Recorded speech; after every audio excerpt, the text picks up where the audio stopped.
बहुत कम समय रेसिपीटी बनीजिव पोटल आलूर तरकारी थोड़ा ट्राए करेंगे निश्चित बहुत भल लगे रेसिपीटी। तो देखंतु मोर मो स्टाइल पोटल आलू तरकारी बनई आपण मानू केमती लगे निश्चित कमेंट माध्यम जनइबे। Hello hi friends, Meenu kitchen channel को आपण मानू बहुत बहुत स्वागत। तो देखंतु मु आज पोटल आलूर तरकारी बनाऊँगी। तो पोटल आलू तरकारी प्रथमे मु आलू नहीं आ पोटल को एमती सेप्र काटी देछि। तो तरकारी सेमती सेप्रे आलू आ पोटल को काटिबे। तो देखंतु मु प्रथमे मसला प्रस्तुत करछि। दुईटी मीडियम साइज रो मु पियाज नहीं, पियाज को एमती छोट छोट सेप्रे काटी देबे।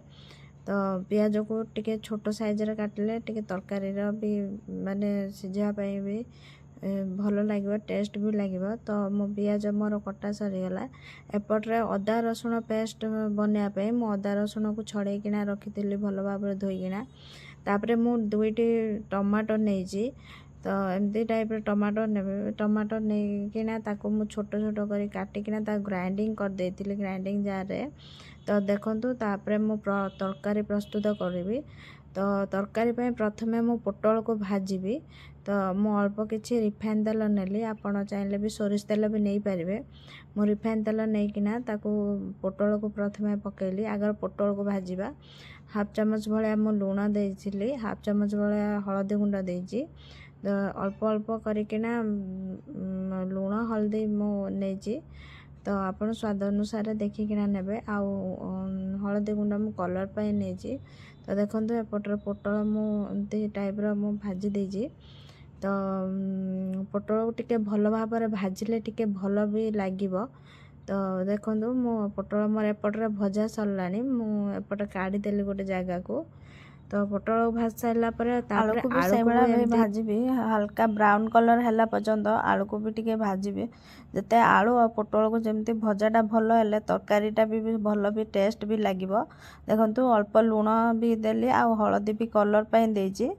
तो आपण स्वाद अनुसार देखिकिना नेबे, कम बेसी करिकिना ताकू टिके अल्प समय ढांकी देली। देखंतु मोर आलू भी एपटरे भाजी ही जाइछि। तो आलू को मु भल भाव रे भाजी देली। भाजिकिना से आलू को एमती हल्का ब्राउन कलर हैला परे ताको गोटे जगह को काढ़ी देबे। काढ़ी सारला परे आमे तरकारी तापरे प्रस्तुत करिबा। देखंतु आपण आलू हमर भजा सरीगला, मो जगह को काढ़ी देउछि। जते आपण आलू और पोटल को जते माने भाजीबे तरकारी भी सेमती भी टेस्ट भी लागिबो। तो भाजी सारला परे देखंतु मो अल्प टिके रिफाइन तेल नेली। रिफाइन तेल रे टिके गरम होला परे गोटे तेजपत्र नेछि तरकारी बनेया पई। तो तेजपत्र टिके तेल टिके गरम होला परे अल्प हल्का मु चीनी नेछि टिके कलर पाई। आउ किछि मु नेछि गोटा मसला टिके बास्ना भी भल हबो तरकारी। तो आपण गोटा मसला भी चाहिले पके पारिबे, नले स्किप कर परिबे। तो पके सारला परे तापरे मु से जो पियाज काटिकिना रखितिली दुईटी बड़ साइज पियाज, तो ताकू पके देली। पकेकिना ताकू टिके भाजीबी। अल्प समय ताकू टिके भाजी देबी हल्का ब्राउन कलर हैला पर्यंत। पियाज जते भाजीबे भी तरकारी भी टेस्ट भी भल आसीबो। तो हाफ चामच भलिया मु लूण नेछि, हाफ चामच भलिया हळदी गुंड नेछि, अल्प टिके मु लंका गुंड नेछि।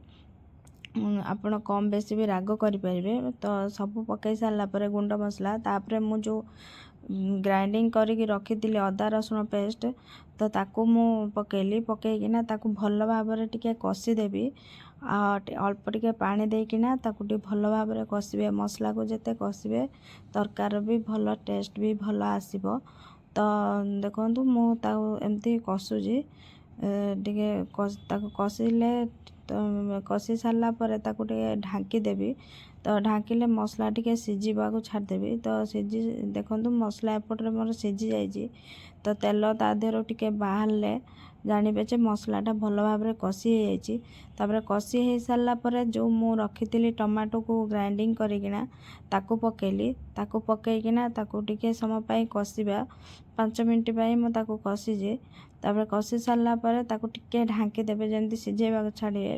ଟମାଟୋରୁ ଟିକେ ପାଣି ଅଂଶ ଯେମିତି ମରିବ ସେତେ ପର୍ଯ୍ୟନ୍ତ ତାକୁ ଟିକେ କଷିବେ। ଯେମିତି କଷିଲେ ତରକାରୀ ବି ଭଲ ବି ବାସ୍ନା ବି ହେବ। ତ ଦେଖନ୍ତୁ ମୁଁ ଏପଟରେ କରି ପାଉଡ଼ର 1 ଚାମଚ ଭଳିଆ ନେଇଛି। ଛୋଟ ଚାମଚରେ ମୁଁ କରି ପାଉଡ଼ର ମାପିକିନା 1 ଚାମଚ ଭଳିଆ ନେଇଛି। ତ କରି ପାଉଡ଼ର ପକାଇ ସାରିଲା ପରେ ତାକୁ ଟିକେ କଷିଦେବେ।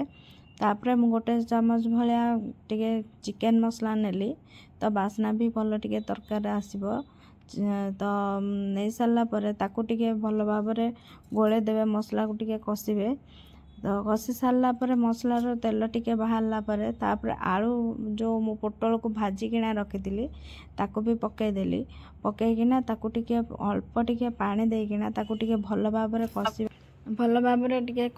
ତାପରେ ଯେତେ ମସଲା ବି କଷିବେ ଆଳୁ ଆଉ ପୋଟଳ ସାଙ୍ଗରେ ବାସ୍ନା ବି ତରକାରୀ ବି ଟେଷ୍ଟ ବି ଭଲ ଲାଗିବ, ବାସ୍ନା ବି ଭଲ ଆସିବ।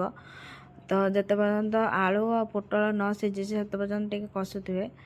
ତ ଦେଖନ୍ତୁ ଏପଟରେ ମୋର ଆଳୁ ପୋଟଳ ଘୋଡ଼ଣି ଦେଇକିନା ତାକୁ ସିଝେଇବାକୁ ଛାଡ଼ି ଦେଇଥିଲି। ଏପଟରେ ମୋର ସିଝି ଯାଇଛି ପୋଟଳ ଆଳୁ ସିଝି ସାରିଲା ପରେ ଆପଣ ତାକୁ 1 ଗ୍ଲାସ୍ ଭଳିଆ ପାଣି ଦେଇକିନା ତାକୁ ଯେତିକି ଆପଣ ଗ୍ରେଭି ଚାହୁଁଥିବେ ସେ ଅନୁସାରେ, ଝୋଳ ରଖିବାକୁ ଚାହୁଁଥିବେ ସେତିକି ଅନୁସାରେ ଆପଣ ପାଣି ଦେବେ। ତ ଦେଖନ୍ତୁ ମୁଁ 1 ଗ୍ଲାସ୍ ଭଳିଆ ପାଣି ଦେଇଛି। ପାଣି ଦେଇକିନା ତାକୁ ଘୋଡ଼ଣି ଦେଇକିନା ଟିକେ ସିଝେଇବାକୁ ଛାଡ଼ିଦେବି 5-10 ମିନିଟ୍ ପାଇଁ। ଦେଖନ୍ତୁ ପୋଟଳ ଆଳୁ ମୋର ଏଇଠି ତରକାରୀ ପ୍ରସ୍ତୁତ ହେଇଯାଇଛି। ତ ଆଳୁ ବି ସବୁ ସିଝି ଯାଇଛି, ପୋଟଳ ବି ସବୁ ସିଝି ଯାଇଛି। ତ ତରକାରୀ ମୋର ଏପଟରେ ପ୍ରସ୍ତୁତ ହେଇଗଲା। ଲାଷ୍ଟକୁ ମୁଁ ଧଣିଆ ପତ୍ର ଦେଇକିନା ତରକାରୀକି ଲାଷ୍ଟରେ ଧଣିଆ ପତ୍ର ଅଳ୍ପ ଟିକେ ମାନେ ପକେଇଲି, ତରକାରୀର ବାସ୍ନା ବି ଭଲ ହେବ। ତ ଦେଖନ୍ତୁ ମୋର ଏପଟରେ ପୋଟଳ ଆଳୁ ତରକାରୀ ଏପଟେ ପ୍ରସ୍ତୁତ ହେଇଯାଇଛି।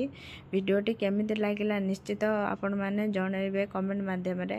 ଆଉ ମୋ ଭିଡ଼ିଓଟିକୁ ଲାଇକ୍ କରିବେ, ମୋ ଚ୍ୟାନେଲକୁ ସବସ୍କ୍ରାଇବ୍ କରିଦେବେ, ପାଖରେ ଥିବା ବେଲ୍ ଆଇକନ୍କୁ ବି ପ୍ରେସ୍ କରିଦେବେ। ରହିଲି, ଜୟ ଜଗନ୍ନାଥ, ବାଏ ବାଏ।